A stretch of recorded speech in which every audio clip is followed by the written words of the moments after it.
Olá, boa tarde Guaratinguetá, boa tarde planeta Terra. Boa tarde. Como vão vocês? Tá aqui do meu lado um grande e velho amigo, porque nós já estamos velhinhos mesmo. Nós vamos bater um papo delicioso hoje, daqui a pouco eu vou falar para você quem é esse cara que está aqui do meu lado. Mas antes eu quero agradecer os nossos parceiros de trabalho. Ganiza, claro, está sempre com a gente. Hora do almoço, moçada, hora de ir pro Ganiza. Comida saborosa é comida do Ganiza. É isso, não é? Ah lá. Eu tô com fome, vamos almoçar no Ganiza?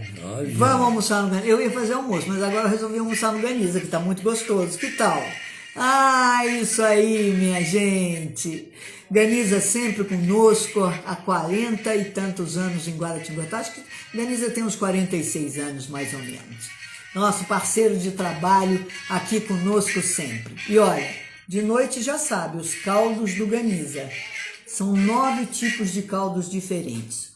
8 salgados e a canjica doce maravilhosa, maravilhosa. Não perca, a partir de 6h30, Ganiza aberto lá para você aproveitar aqueles caldos maravilhosos, tá bom? É isso aí. Muito bem, muito bem, muito bem. Eu esqueci de apertar um botãozinho aqui, some o sintonia, daí ele volta. É isso. E olha, outro parceiro de trabalho nosso, ATF Pneus. Mulherada, diz que mulher não entende de carro, nem nada, nem nada. Não entende porque não quer também entender, né? Porque não tem interesse. Tem muitas mulheres, não as mulheres mais jovens de hoje, as mulheres jovens de hoje já têm interesse. Querem saber como é que funciona, como é que não funciona. Portanto, TF Pneus está prontinho para atender vocês. Mulheres do Vale do Paraíba, atenção.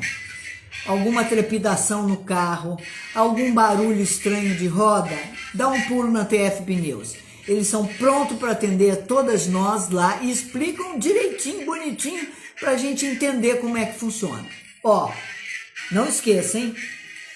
5 lojas, 2 em Guará, 1 em Lorena, 2 em uma em Lorena, 2 em Pindamonhangaba e aguarde, vem vindo a TF Pneus de Taubaté. Isso mesmo. Beleza. 62 anos, a TF Tebeg Fernandes, a TF Pneus está aí. A TF Pneus é mais jovem do que a TF da gasolina, né? Vocês sabem disso.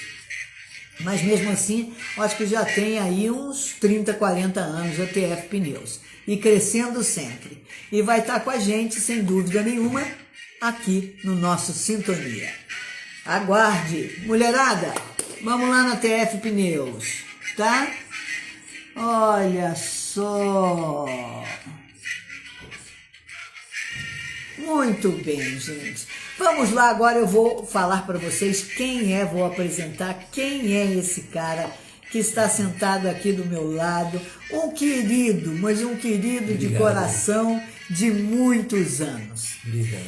Ele é professor, isso mesmo, sociólogo, fez pós-graduação em tecnologia educacional e também ciências ambientais.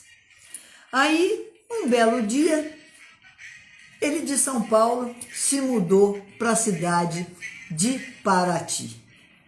Isso mesmo. Uma passagem pelo Rio de Janeiro. Uma passagem pelo Rio de Janeiro, foi isso mesmo. Amaury Barbosa, bem-vindo, querido, e obrigada por estar aqui para contar essa história para nós. Ô, Nilza, eu que agradeço de coração. Confesso para você que eu fiquei surpreso com um delicioso convite de ter esse papo gostoso com você aqui, né? E sendo levado essa nossa história para muita gente. Nós vamos levar, sem dúvida nenhuma. Olha o tempo seco. Todos, né? Olha o tempo seco. É o tempo seco. Amaury foi também, por várias gestões, secretário de Turismo e Cultura da cidade de Paraty. Como vocês sabem muito bem, a cidade de Paraty se tornou uma cidade turística de eventos. É isso que eu vou perguntar para você, Amaury, como é que foi isso aí? Porque é uma cidade praiana, né? é uma cidade praiana, é fácil, você tem praia, você tem mar, as pessoas vão lá por causa de praia e mar. Mas parece que Paraty não se caracterizou por isso, né? Como é que foi isso aí? Neuza, Conta um pouquinho, quando é que você também se tornou secretário de turismo? tá, dá uma pincelada na história Isso, aí para a isso. gente poder entender um pouquinho. Paraty, gente, tanto é que é patrimônio da humanidade, mas ela tem uma história muito cultural, muito grande. Né? Paraty foi o ponto de acesso ao mar do ouro e do café para embarcar para Portugal. Então está ligado com a história do Velho Mundo. Vamos chamar lá de Velho Mundo e aqui de Novo Mundo, né? Vamos. Então essa ligação trouxe para Paraty uma mistura muito grande, porque já tinha os índios, depois chegaram os portugueses, depois chegaram holandeses, franceses, japoneses. Então isso deu... Até japonês? Até japonês, por exemplo. Você conhece, se você foi ver o Cizinho na exposição dele lá na Casa da Cultura, a família do Cizinho é de origem japonesa. Não por isso que ele tem os olhos mais puxado. Pois é. E isso deu um caldeirão cultural muito grande. Mas um fator que foi de suma importância para se tornar Paraty turisticamente importante foi a libertação dos escravos. Porque Paraty era dominado pelo branco, né, pelo português. Como e tudo aqui. E quem trabalhava eram os escravizados, não é escravo. Escravo é quem quer ser escravizado, é quem é obrigado a ser. Né? Escravizados. São os escravizados. Com a libertação deles, o que aconteceu? O escravizado foi embora. Ou foi para o Rio, ou voltou para a África, como Dom Joãozinho contava. Dom João, primeiramente, contava muito isso para a gente, que a princesa Isabel ajudou muitos escravizados a voltarem para a África, ele contava isso para a gente. E outros foram para São Paulo, Rio, enfim.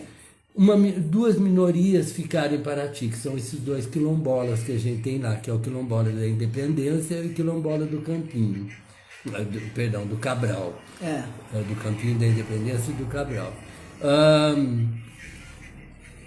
O branco, por sua vez, nunca trabalhou, não gostava de trabalhar e não tinha o que fazer. Também abandonou as suas terras. Então, as terras de Paraty são terras que elas foram abandonadas, né? Elas são terras devolutas. É isso que eu ia perguntar, elas são terras devolutas, viraram terras do governo. Isso, então o problema de latifúndio em Paraty é muito grande, a gente já vai falar sobre isso. Só uma paradinha, nada como viajar para São Paulo ouvindo uma boa entrevista, né? Elô tá aí, lá, mandando um beijo para você. Elô, que graça, amiga querida também. Aí... Então, Paraty vai ficar por mais de 80 anos totalmente isolada do Brasil. Literalmente isolada, porque não tinha acesso. Você sabe que na nossa história, a gente tem alguns historiadores que até citam isso, que eram pelos caminhos que Paraty se encontrava e se perdia. Quer dizer, ela se encontrou no caminho do ouro. Ela se perde com a Estrada de Ferro. Teve um projeto para a Estrada de Ferro passar daqui de Guará e ir até Paraty.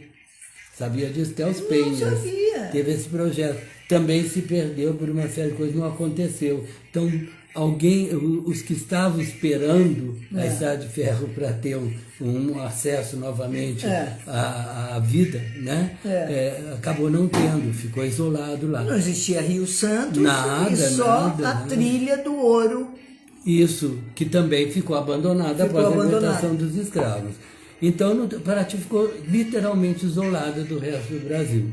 E esse isolamento fez com que esse caldeirão cultural, essa mistura cultural que havia ficado, né, essa herança cultural, permanecesse aqui, permanecesse lá. Então, na década de 80, quando... Você chegou em Paraty em que ano? 68. Era uma cidade que parecia meio abandonada mesmo, né? Não é isso que a gente viu. Não, hoje. Nossa, eu tenho fotos antigas da década de 60, estava caindo tudo. Aliás, muita coisa ruiu. Muita coisa, inclusive a cadeia pública, era na praça, ruiu. O forte ali, que hoje é o Forte da Patiba, que é o Forte da Patiba, não, que é a cadeia velha, né? Que é a sede do IAP, o Instituto Histórico e Artístico de Paraty. Ali ruiu, várias construções ruíram, que ficaram abandonadas, na beira-mar, imagina. As construções eram feitas com a água e a areia do mar. O salitre, então, e o salitre domina, né? E esse abandono realmente Paraty volta ao cenário nacional do Brasil com a abertura da Paraty Cunha, que é da década de 50. Então, desde 88 ela estava isolada. E isso nós devemos a quem?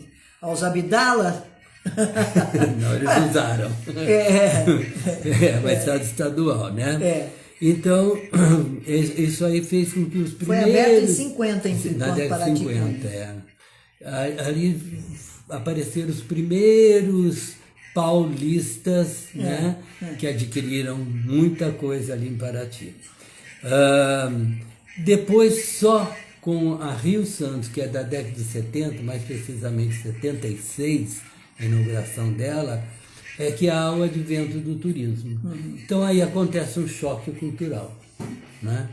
Você se lembra bem disso, que você frequenta Paraty há muito tempo, mas nós tínhamos alguns hábitos já na década de 80, né? Que a gente não calçava sapato, a gente andava descalço. O dia inteiro, só lavava o pé para dormir. As portas das casas eram abertas. Então, eu lembro que a Cacá, todo mundo conhecia todo mundo. A Cacá, filha da Maria, ficava lá na sacada quando ela acordava à noite. Ó, moça, avisa minha mãe que eu estou acordada. A Maria estava nos restaurantes. Então, tinha essa vida boêmia, mas essa vida que, ao mesmo tempo, ela é uma coisa... Isso acontece com toda cidade turística, Mauri, porque as pessoas querem que se transforme numa cidade turística, mas ao mesmo tempo não querem ser incomodadas no seu dia a dia, nas suas coisas. Eu sinto isso aqui em Guará. Sabe, que Guará é uma cidade turística. Esse mês, por exemplo, ontem eu fui à missa de Frei Galvão, a quantidade, antes de ontem, de ônibus e de gente, impressionante, porque é férias. Então lota Aparecida, consequentemente Guará e Cachoeira Paulista. Mas daí nós temos uma série de senões aqui em Guará, que depois eu falo, mas não pode mexer comigo. Mas isso... Tem gente querendo fechar restaurante às 10 horas da noite, entendeu? Em uma cidade turística. Quer dizer, o fim da picada. Então, eu acho que é isso. E Paraty, nessa época, eu lembro que eu também frequentava, mas eu também não gostava que enchesse muito de gente, não. Não, a gente gostava de nós. Nossa! A cidade era nossa. Cantávamos pela rua, fazíamos serenata. E, enfim, os barzinhos fervilhavam a noite tinha toda. Segurança, era gostoso. E culturalmente, aí vem o ponto X da história. Paraty, perante as outras cidades, era muito evoluída já, culturalmente. Tanto é que, eu acho que em 92, se não me engano, o Ministério do Turismo decretou Paraty referência do turismo cultural no Brasil. Ele classificou o Brasil em várias categorias. Tinha de esporte, em alguns lugares, tinha de história, saúde, e Paraty foi referência do turismo cultural. Como é que nós chegamos? Você foi secretário na década de 80. A primeira vez, em 83, eu entrei. 83. Então foi ali que começou a isso. Então, graças a um ex-prefeito... O que vocês pensavam? O que você pensou quando você viu Paraty e falou, puxa, eu sou secretário de Turismo e Cultura, o que eu vou fazer aqui agora? Então, a história começou um pouquinho antes de mim. Essa visão, quem teve foi uma pessoa muito querida, que não está mais entre nós, que foi o Zé Cláudio Araújo, que na época o Edson Lacerda o chamou para ser secretário de Turismo e Cultura. Edson Lacerda era o prefeito da época. O prefeito da época, da década de 80, ele entra em 80. Nós já estávamos com um problema, como eu disse para você, desse quisto cultural, dessa empatia, né, do turista com o paratiense, que o caiçara não conseguia entender por que ele, o paulista, passava um mês lá gastando a beça, e eles não tinham dinheiro. Só que eles não conseguiam entender que o paulista trabalhava o ano inteiro para poder tirar suas férias e se divertir. Então, Zé Cláudio, a gente pensando nisso, olha, Paraty não tem outra saída. Nós precisamos de emprego para os jovens, nós precisamos dar um destino para Paraty. O que pode ser? O turismo. Mas espera aí, turismo de aventura tem em todo lugar, Paraty também tem. Mar e sol, Paraty também tem, embora chova bastante, mas tem praias lindíssimas e tudo mais. O que poderia ser o diferencial para tornar Paraty essa referência? Foi daí que a gente pensou nessa história desse caldeirão cultural que tinha ficado em Paraty, que eram as danças, as músicas, os sabores, né? As festas religiosas que se tornaram atrações turísticas e hoje. que tem tradição até hoje. A festa do Divino é tombada já como patrimônio imaterial nacional. Agora a canoa caiçara também está sendo, a ciranda também está em processo. Olha só. Então, ele teve esse feeling, ele percebeu isso, e nós pensamos, então, temos que criar um calendário cultural. Mas não adianta ser assim, olha, em dezembro vai ter uma festa. Não.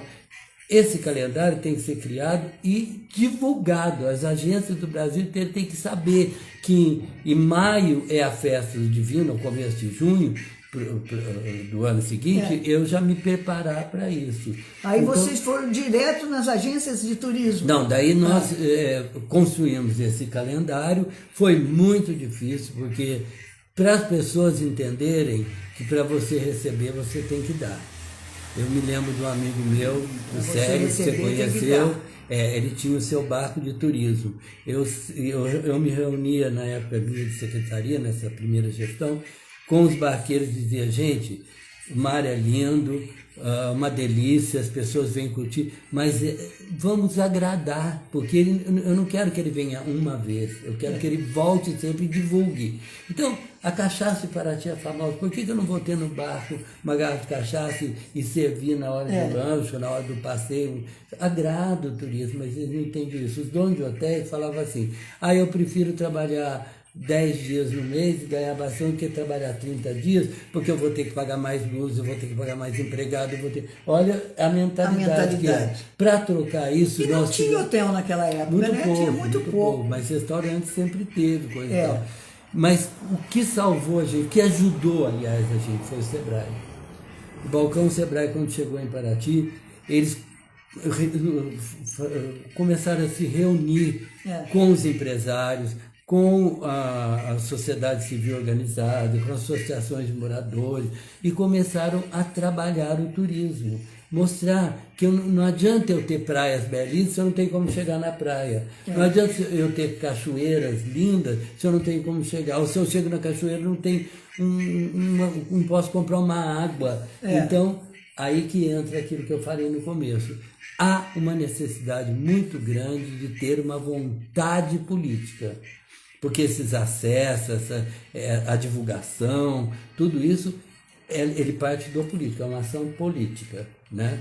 E nós tivemos sorte, então, do Balcão Sebrae aparecer lá e ser um parceiro fantástico. Tanto é a cachaça de Paraty. Nós sempre gostamos da cachaça de Paraty, né, Deus? Muito. A cachaça de Paraty é muito boa, maravilhosa, gostosa, coisa e tal, mas era uma cachaça a mais. O Sebrae fez um trabalho, um inventário sobre a cachaça de Paraty. Tanto é que foi a primeira cachaça do Brasil a receber o IG, que é a identidade geográfica. A história da cachaça. Da cachaça. Foi aí todos começaram a levantar a história. Isso. Foi aí que nós criamos. Nós, que eu digo, era o Zé Cláudio ainda. Eu já peguei o 2º ano do Festival da Cachaça. Que até se chamou Festival da Pinga.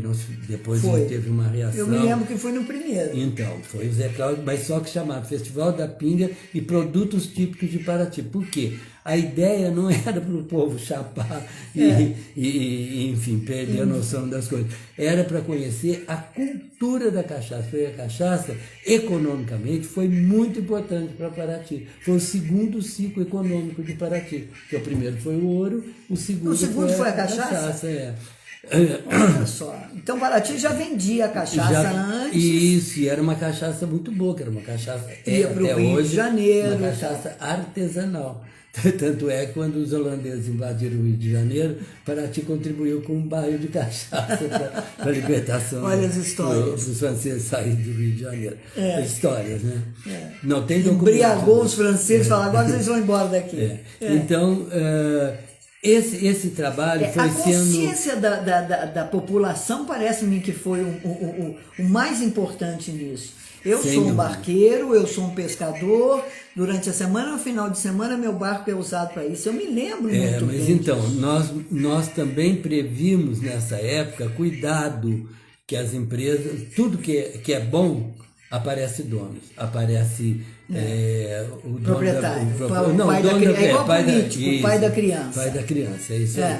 A gente dizia, olha, os barquinhos nossos aqui são barquinhos de pesca, é o tuk-tuk, que eu adoro. Que eram os barcos que a gente usava para passear, os passeios turísticos.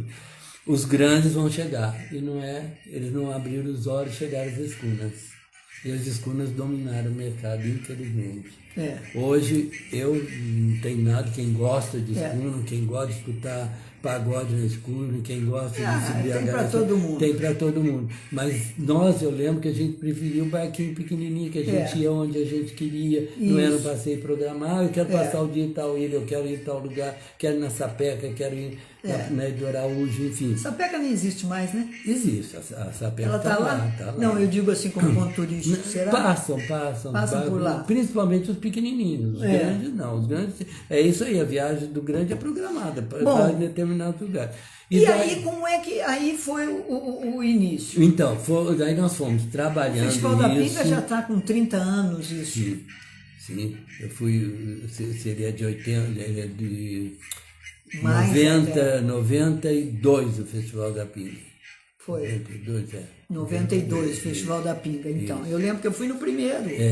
Ele é de 92, foi o Zé Cláudio que criou, como eu disse. Isso.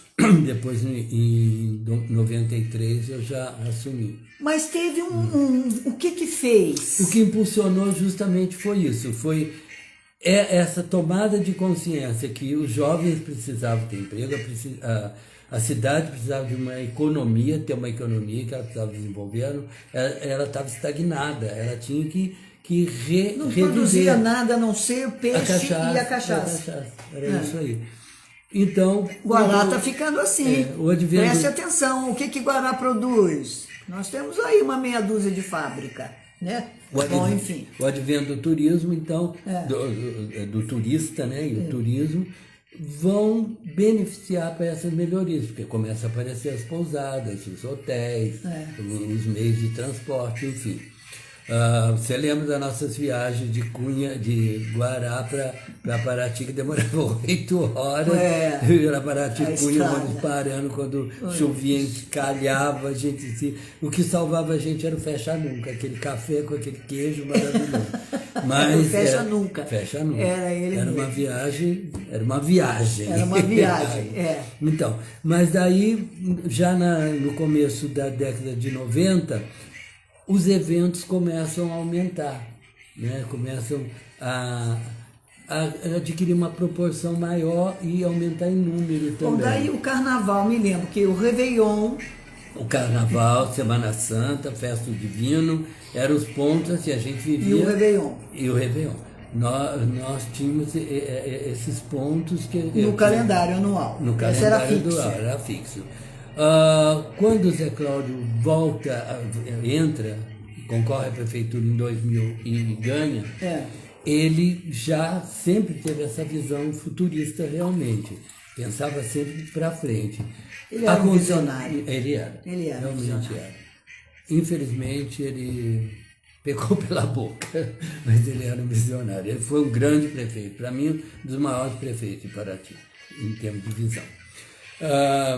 Ele, por sorte, estava com ele até nesse dia, ele encontra com a Alice Calder, que é a mentora da Flip. que era uma inglesa. Uma inglesa. Que já tinha estado em Paraty, já conhecia, amava Paraty, e ela já tinha tido encontro com outros prefeitos e as pessoas não acharam interessante. Graças Eu lembro a que Deus. quando o Mauro Munhoz falou isso, essa Liscaldi, ela tem um projeto sobre literatura, não sei o que, eu falei, eu quero. Assim, cara, só vai lá, aquele jeito, só vai lá na prefeitura que a gente vai conversar. E realmente, em 2001, agora não me lembro se foi 2001, 2002, que já teve a primeira Flip, que o começo foram as conversas, teve a primeira. Você estava Flip. na secretaria Já nessa estava, época. E a ideia do Zé e da Liscaldi, na realidade, era um evento tímido, era uma coisa entre escritores, que aconteceria... Uma mesa redonda ali. Era um bate-papo entre escritores, que ela faz em várias cidades da Europa. Ela tem esse trabalho, E, inclusive, por exemplo, o Ministério o Gilberto Gil era o ministro da Cultura. E o Ministério da Cultura reformou ali onde hoje é a Casa da Cultura, certo. Que era justamente para sediar a primeira Flip. Só que quando nós colocamos na internet, foi um despropósito, era um evento para 200 pessoas, assim, que caberia na Casa da Cultura. Apareceram mais de 3 mil. Aí a gente precisou fazer aquelas tendas enormes, toque de caixa, para acontecer. Então a Flip, ela vai impulsionar muito o turismo de Paraty. Não só o turismo nacional, como o turismo internacional. Porque a Flip, gente... Foi um boom. Foi um boom. E ela teve, assim, uma amplitude, né? Que vinham pessoas, assim, não eram só escritores brasileiros. Não, escritores internacionais Eric famosos. Hobsbawm, por exemplo, que foi um grande sociólogo, um dos maiores sociólogos, não sei o que na época eu estudava, era minha paixão. Quando eu me vi perante ele, assim, na frente dele, eu não sabia nem falar, nem olhar para ele, de medo, tremia. Que a gente via, né? Shows maravilhosos, escritores. Como eu disse para você, eu fui mediador muitos anos da Flipinha. Que a Flipinha já... Sabe a história da Flipinha? Não, aí é aí que eu quero saber, porque as pessoas falam, poxa, mas trouxe só para turista, para o inglês ver. Não é isso não. A Flip tem uma ligação educacional com a cidade de Paraty. Mas eu sei disso. Aí que eu vou te contar. Conte essa história. Na realidade, ela foi feita para turismo. O Temil Tavares, que você conheceu muito bem, nós éramos professores na época, e a gente ficou um pouco revoltado depois da primeira Flip, embora eu tivesse visto pessoas assim, sumidades da literatura, né, de escritores maravilhosos, Chico Buarque andando pela rua, jogando futebol, aquelas coisas. Foi embora, acabou a Flip. Aí nós fizemos uma reunião de professores, junto com o Mauro, com a Isabelita, Mauro Munhoz, Isabelita, que o Mauro é o presidente da Casa Azul, que é a que faz a Flip, né? Nós vamos chegar lá, como é que passou a Casa Azul? Então, peraí, aí que dissemos o seguinte, nós não queremos mais um evento nós já temos bastante, nós queremos evento que fique para nós. Aí surgiu a ideia da Flipinha, que era para as crianças. Então eles acataram, tanto é que 2 anos depois já começaram os eventos da Flipinha. Foi aí que eu era mediador, coisa e tal. A Flipinha para participação de todas as escolas. Crianças. Mas tem uma história de que a Flip ela tem um tema central. Vamos discutir tal autor e um tema que esse autor também era o tem um homenageado. Tem um homenageado e um tema. E esse tema é trabalhado nas escolas de Paraty durante o ano. Mas aí o que aconteceu foi isso, nós queríamos as escolas envolvidas, aí nasce a Flipinha. Que daí, por exemplo, eu me lembro uma história que aconteceu, o dia que eu estava entrevistando, eu era mediador da Adélia Prado, uma professora pediu para ler uma redação de uma criança da escola da Ponta do Juatinga. Você já deve ter ouvido falar da Ponta do Juatinga. Só chega de barco. Só chega de barco e já é mar aberto lá para frente. Essa menina, lógico que se comentava sobre os autores, né, que estariam na cidade, coisa e tal, durante o ano todo. tinha release para as pessoas conhecerem. Era um feito trabalho nas escolas. Nas escolas. Ela escreveu eu e minha amiga Adélia Prato. E ela, tudo que ela fazia, caçar, pegar caranguejo, tomar banho de mar, andar descalça, enfim, toda a atividade dela do dia, ela descreveu junto com ela participou junto com a Adélia Prato que andava. Gente, quando a moça acabou de ler, você sabe que a Adélia estava chorando. Eu imagino, porque eu já estou emocionada. Aqui, ó, eu estou arrepiado. Eu imagino. Então, ficou fantástico isso. As escolas começaram a envolver, aí faziam redação, daí tinha as exposições, os trabalhos dela durante os anos, durante o ano. E a Flip diversificou, que era só ali na praça, ela passa a ser distribuída para a cidade. Porque daí começou a envolver outros bairros, outros lugares, inclusive depois com o Sesc. Esse modelo da tenda dos escritores lá dentro, e isso veio depois que não cabia na Casa da Cultura. Mas, por exemplo, esse Mas aí e como é que surgiu a Casa Azul? Não, porque quem conhecia a Liscalda era o Mauro Munhoz. Foi o Mauro que apresentou. E ele já tinha, ele é um arquiteto renomado em São Paulo, tem um puta do escritório. E então surge a ideia da Casa Azul para organizar o festival. Entende? Não era um festival, era uma festa literária, porque Paraty é feito de festas, né? Paraty é feito de festa, você tem razão disso. Eu tenho esqueci o nome da minha amiga agora, que ela tem um livro escrito Paraty, a cidade e suas festas, porque ela contava que na década de 60, ela é filha daquele escritor... Não é a Tereza? Antônio Cândido. Não, ela é filha do Antônio Cândido. E a Tereza é outra história que eu já vou contar. Então, ela dizia que ela ia muito para a Trindade, que ela era ripona. Ela chegava, as pessoas diziam, você chegou, acabou a festa, não sei o quê. Aí ela ficava umas 2 semanas e ia embora. Mas você já vai embora? Vai começar a festa tal. Aí ela escreve esse livro, Paraty, a cidade e suas festas. Que é muito bonito, eu aconselho quem queira conhecer um pouco de Paraty que leia. Eu já vou lembrar o nome dela. Tá. E então... Aí cresceu e virou isso. Virou essa Flip que é hoje. Então, daí essas crianças que começaram com 6, 7 até 9 anos, essas de 9 já estavam com 12, 13. Então, gente, daí? A Flipinha é para as crianças. O que nós vamos fazer com o jovem?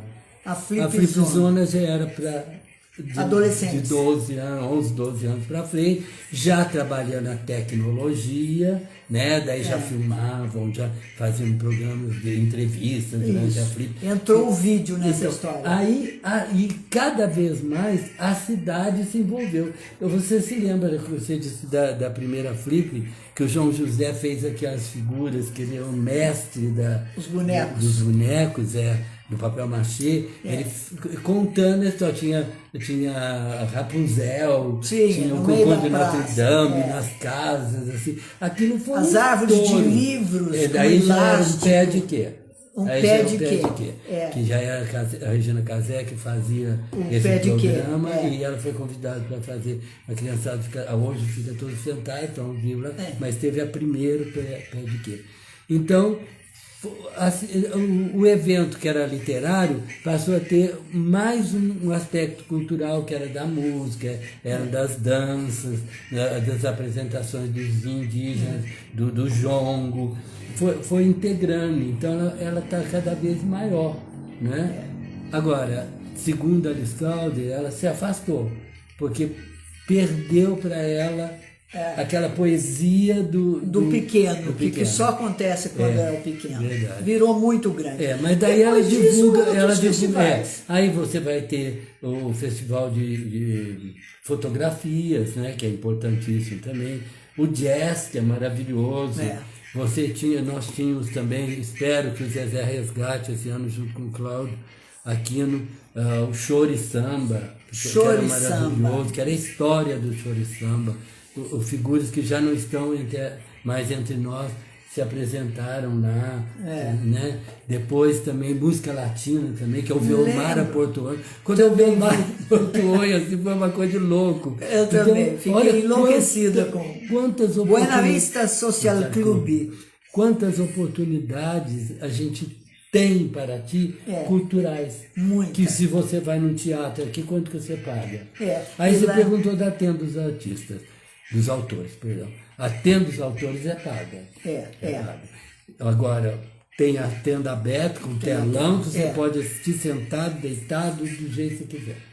Então, ela tem que ter um meio de sobrevivência, mas ela oferece para a população também. Esses escritores são convidados e são pagos, Amaury? Olha, eles recebem um cachê, não é o que eles costumam, é irrisório, mas eles têm hospedagem, alimentação, transporte, tem tudo. Ou seja, a cidade participa disso.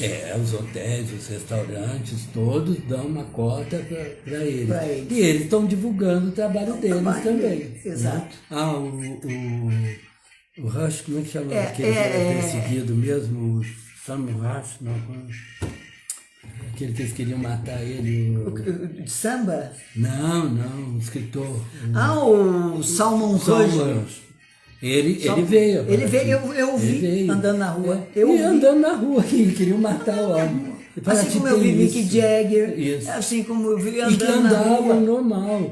Paraty tem isso, gente, não tem essa loucura. Eu acho que hoje as pessoas já vão em cima, já querem tirar fotografia. Agora não é mais porque não tinha celular, não tinha nada. A gente é autógrafo, agora é foto.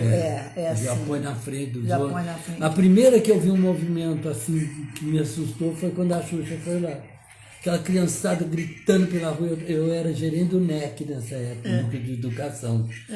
E era ali do lado do Correio. Sei, me lembro. Então, e ela estava no Sandy, que é aqui. Eu tive que fechar, porque não deu para trabalhar, porque eram tantas crianças gritando o dia inteiro. Foi a primeira vez que eu vi. Quando você falou, a gente... Marcelo Mastroianni. A Miota, bebia lá, ficava sozinho, não tinha segurança, andava para alguns, saia às 4, 5 horas da manhã da lanchonete, às 9 horas esse homem estava no set, já impecável, outro artista. Então, os artistas também aderiram para ti. Agora, tem um fato também, que eu acho que essa veia artística cresceu, sei lá, em Paraty, com alguns remanescentes da Semana de Arte 22, sendo perseguidos pela ditadura Vargas, eles vão se esconder em Paraty, porque lá não tinha acesso, era difícil, né? Então, eles vão se esconder em Paraty. Aí que mora, né? Aí você sabe que grandes artistas tiveram lá, inclusive o Lúcio Costa, né? Que é o arquiteto de Brasília, né? Ele tem frases maravilhosas sobre Paraty, por exemplo. Paraty é a cidade onde o mar e as montanhas se encontram, ou melhor, se abraçam. E tem coisas assim belíssimas, né? E outro, depois vocês começaram também a trabalhar para o tombamento de Paraty como patrimônio mundial. Então, mas antes do patrimônio mundial, em 45, foi o primeiro tombamento de Paraty a nível estadual. Então, deixaram... 1945? Em 45, foi o primeiro tombamento de Paraty a nível estadual, tá? Eu nasci em 46, eu não tinha nascido ainda. Mas o Lúcio Costa teve escondido em Paraty, né? Junto com outros intelectuais e artistas, né? E comunistas. Nem tinha. É igual hoje. É igual hoje. Não tinha eles e nós antigamente. Não tinha, mas tinha comunista. Mas o bar do Abel era todo mundo. Era todo mundo junto. Era todo mundo. Não tinha muito junto misturado. Cada um podia ter a sua ideologia, mas as pessoas queriam se manifestar, mostrar o seu valor. E eram cultural, respeitadas. Principalmente. Então, foi o primeiro tombamento. Foi o primeiro tombamento de Paraty. Lúcio Costa, que havia estado lá, como a gente falou, ele, quando termina a abertura, termina a ditadura, a Era Vargas, ele volta para o Rio de Janeiro. O Rio de Janeiro era a capital do Brasil. Capital. Então, ele vai ser o primeiro secretário da Cultura. Não tinha Ministério da Cultura como não tem hoje. Eu não sei se voltou, mas... Voltou. Lula voltou. Então tá bom. Bolsonaro tirou o Ministério da Cultura e o Lula voltou de volta. Então, não tinha. Então ele foi o primeiro secretário de Cultura. E influenciado por esses amigos intelectuais que estavam em Paraty ainda, alguns de Janeiro morou em Paraty, tinha casa em Paraty, né? E esse pessoal distribuía trabalho pelos outros que viviam a noite inteira no bairro do Abel. Tem gente em Paraty que tem tela do desenho da de Janeiro que não sabe o valor que tem. Exato. Então era uma cidade onde as pessoas se envolviam muito, como você falou. Ele que propõe o primeiro tombamento, influenciado por esses amigos, o primeiro tombamento para Paraty 45. Depois, em 58, vai ter a nível nacional, aí passa a ser... aí já surge o ISFAM primeiro. ISFAM, isso. E começam a ser cuidados esses patrimônios. Bom, às vezes o IFAM me irrita profundamente, mas depois nós conversamos sobre isso. Mas se não fosse, agora eu vou ser honesto para você, eu vivi a decadência de Paraty, cheguei na decadência de Paraty e vejo o que Paraty é hoje. Se não fosse o IFAM ali, né, Júlio César Dantas, que é de lá, que é um arquiteto maravilhoso, Júlio César. Né? Isabelle Cury, o doutor...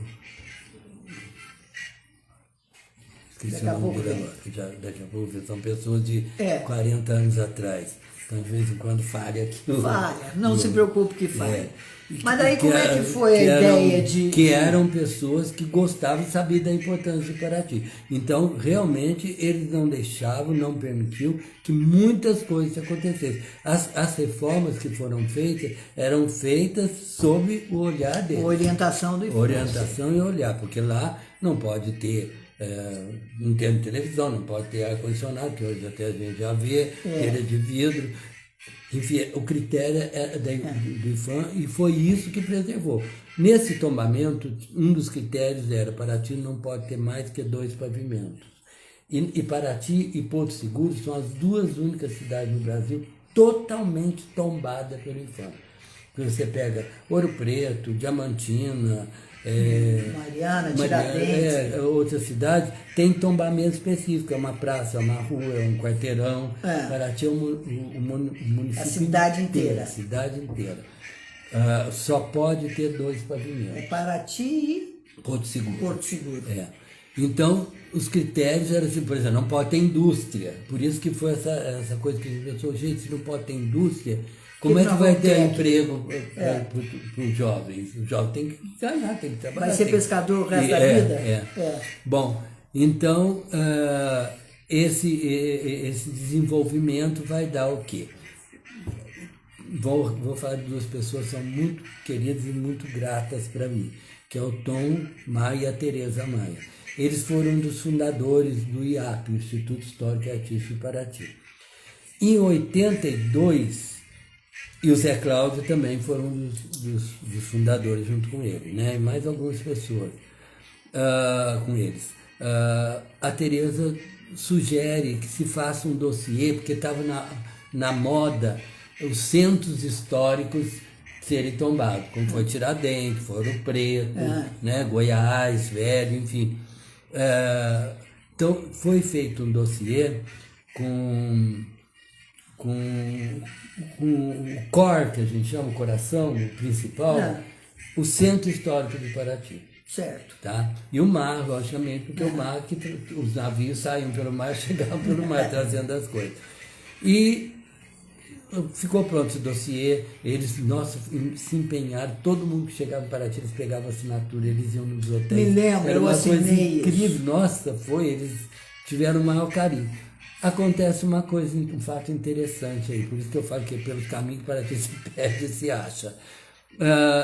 Resolveu-se entregar esse dossiê, que a Tereza e o Tom prepararam, junto com mais pessoas, é lógico, num encontro que teve em Paraty com uma pessoa que fazia parte do secretário da Cultura do Distrito do Governo Federal.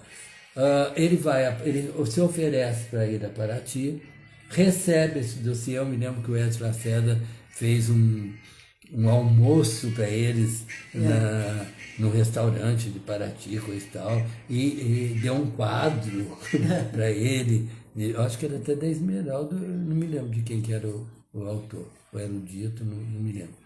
E ele falou, não, pode deixar que eu vou levar isso, eu quero levar pessoalmente. Naquele Sumiu. tempo, não sumiu. Naquele tempo, você sabe que o telefone para ti só tinha, né, no bairro do Cupê. Chamava a gente em casa, coisa e tal. Isso. Jornal, chegava por quê? Televisão não existia. A gente esperava chegar jornal. Mas era na difícil. banca, chegava à tarde, ou no dia seguinte. Então, a gente não tinha essas referências. Tereziton, mais antenada, lógico que tinha, coisa e tal, mas caíram na boa-fé de entregar o dossiê para ele. O que nós não sabíamos, que ele era de Olinda. E de Olinda, por isso que eu estava procurando hoje o nome dele, que eu me esqueci. Olinda estava concorrendo com Paraty esse ano. O que ele fez? Porque o dossiê, como eu te falei, é um guideline, né? Um guia da Unesco. Então, existem 10 questões. E sendo que a mais importante é o VUL, como a gente falou, valor universal, né? Valor excepcional. Ou de povos que deixaram marcas, ou povos que ainda existem, ou uma arquitetura diferenciada que foi Brasília moderna, enfim, são vários itens que você escolhe qual que você quer concorrer. Fazer e Paraty entrava nos 10. Paraty entrava nos 10, mas nesse caso da Tereza não, foi feito só o centro histórico, isso aí foi depois, essa determinação da Unesco. O que ele faz, ele realmente levou, que a sede da Unesco nessa época ainda era na Suíça, ele leva o de Olinda oficialmente pelo Itamaraty, direitinho, seguindo o trâmite geral. E o nosso ele entregou direto na mesa. Lógico, não foi aceito. E passaram meses, a gente, Tereza, eu era o secretário na época, né? Tereza, e daí? A Tereza estava sempre lá com o Tom. Ela recebe o paraninfo, a gente colocou o Dr. Roberto Marinho, o pai. O Dr. Roberto Marinho manda um telegrama que ela tem até hoje, na casa dela guardado, dizendo que, infelizmente, o processo havia sido confundido, né, feito de maneira não institucional, e por isso estava sendo devolvido. Aí isso vai morrer, a gente ficou arrasado, coisa e tal. Em 2000, quando o Zé Cláudio entra, aí ele reassume e ele quer reaver a candidatura de Paraty. Aí já tinham alguns critérios diferentes da Unesco, já não aceitava mais tanto centro histórico, porque já tinha muitos no Brasil e no mundo, coisa e tal. Eles estavam querendo mais patrimônio natural, que tinha muito pouco. O Zé Cláudio, aí eles exigem que tivesse assim, você tivesse um executivo, né? Uma pessoa... do executivo e uma pessoa da comunidade. Então eram 2 comitês, que eles chamavam, comitê executivo para a Unesco e comitê comunitário para a Unesco. Aí o Zé Cláudio me chama então para ser o presidente do comitê executivo para a Unesco. Isso em 2002 nós começamos a escrever, daí os critérios já eram maiores, as consultorias também, essa abertura. E Paraty teve que se modificar para se adequar a isso, né? Tirar os postes da rua, tirar a fiação, tinha uma série de fatores. Os emplacamentos das lojas tiveram que ser retiradas todas. E todos tinham a mesma forma, um padrão, você olhar hoje tem o mesmo padrão, apesar de que hoje parece que a coisa está... Isso que eu falei para você, infelizmente, você falou que você tem suas rejeições, eu digo que se não fosse o IFAM, Paraty, não sei se estaria lá. Já tinha prédio, já tinha carro andando no centro histórico, enfim. Na década de 70 se fechou o centro histórico também, que era a JEC, Juventude Estudantil Católica, também José Cláudio, enfim, a nossa patota lá, Mariana. Isso, fechou o centro histórico, deu quase que As pessoas queriam bater porque fechou o centro histórico. Hoje eles agradecem. Né? Hoje eles agradecem, que é o centro histórico. Nossa galinha dos ovos de Bom, ouro. essa é a história nossa. Isso. Aí, De em Paraty. 2001, começa o dossiê, se escreveu o dossiê, tivemos dificuldades sim, porque imagina a gente ali. Aí o Zé Cláudio lembrou do Dr. Zé Pedro de Oliveira Costa, que é o arquiteto, é uma pessoa que tem bens em Paraty, viveu em Paraty, chegou em Paraty na década de 60, conheceu toda essa evolução e era uma pessoa importantíssima dentro do cenário nacional, que ele foi secretário de Biodiversidade do Ministério, ele foi membro da Unesco, ele era amigo particular do diretor-geral da Unesco, Dr. Francesco Bandarim, que estudaram juntos, fizeram doutorado juntos, então ele era chamado para fazer a coordenação. Aí há um desânimo. Em 2009 nós terminamos a primeira versão, mas só fizemos assim, era Paraty, o Caminho do Ouro em Paraty, Caminho do Ouro em Paraty e sua natureza, era assim. Olha que fato. Porque quando você encaminha o dossiê, eles têm os representantes deles que eles vêm ao local para verificar. Para checar. E eu fui guiar a Maria Cecília Caldeirão, que era da parte natural, porque como tinha a parte cultural e natural, ainda não era chamado de misto ainda, mas tinha essas duas coisas na nossa candidatura. Aí eu vou fazer o Caminho do Ouro com ela. O Caminho do Ouro acaba na divisa de Cunha. Porque depois as cidades foram avançando por cima, foram se destruídas. Hoje tem um trecho pequeno entre Ouro Preto e outro pé de Diamantino, mas trecho pequeno, alguns quilômetros só, onde tem a maior materialidade do Caminho do Ouro. Ou seja, as pedras lá e a materialidade mesmo. E por quê? O Caminho do Ouro começa em Paraty. Eu brigava muito com os mineiros, quando a gente tinha reunião. Que diz que começa em Diamantino. O Caminho do Ouro, o Caminho do Ouro falava, gente, vocês têm mar? Vocês têm avião lá? Então, tinha, né, na época. Então, só podia chegar pelo mar, só chegou para o Paraty e subiu a serra. Bom, daí, em 2009, dela, da Maria Cecília, quando chegou na divisa de Cunha, Vamos voltar. Não, itinerário, que era itinerário cultural. Uma representante da Unesco no Brasil, quando foi uma reunião no Japão, porque cada ano a Unesco se reúne num país, ela colocou como itinerário cultural. E já tinha Santiago de Compostela, a estrada do Diamante, a estrada do... esqueci o outro. Já tinham vários que eram caminhos, né? Ela queria para frente, eu explicava para ela que não, que acabava a parte nossa, porque era dentro de Paraty. Aí ela não aceitou, porque ela dizia que um itinerário cultural tem que ter início, meio e fim. Ela queria ir a pé até Diamantina? Não, ela não sabia, coitada. Aliás, quando ela veio, ela não sabia nem que o Rio de Janeiro, onde o Rio de Janeiro estava dentro do Brasil. Nós tivemos que fazer um mapa para ela mostrar. Tá brincando? Estou te falando. Eles não sabem geografia. Não, é o mundo inteiro, né, gente? São 1.199 sítios tombados, então é muita coisa. Apesar de terem, hoje no Brasil, por exemplo, são 23 sítios, né? 15 são culturais, 7 naturais e um misto. Eu quero conversar com você, mas agora não vai dar tempo, que faz 1 hora que nós estamos contando essa história aqui. Olha lá, 12h54. Nós vamos continuar essa história de Paraty com a Mauri, porque agora nós vamos entrar no X da questão. Nós vamos entrar no X da questão, que é aquela matéria que vocês viram na Globo outro dia, do tal leilão de terras de Paraty. Isso dá mais 1 hora de conversa. Que a gente vai ter que falar lá de Trindade, da Brascan, da invasão, dos búfalos, dos fazendeiros, como é que chamam? Como é que é? Jagunços. Jagunços.